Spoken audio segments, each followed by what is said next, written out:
उपमुख्यमंत्री अजित पवार उद्या मुंबई गोवा महामार्गाची पाहणी करणार आहेत। माणगाव इंदापूर रखडलेल्या बायपास मार्गाचा ते आढावा घेतील।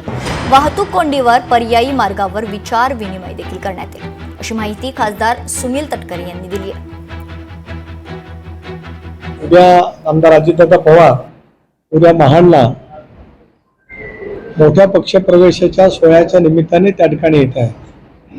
मी त्यांना विनंती केली, कारण ते या बाबतीमध्ये सतत संवेदनशील असायचे की गेले 14 वर्ष मुंबई गोवा रस्ता रखडला आणि विशेष करून अलीकडच्या कालावधीमध्ये माणगाव इंदापूर या सगळ्या परिसरात आठवड्यातले 3 दिवस प्रचंड वाहतुकीची कोंडी त्या ठिकाणी होत असते।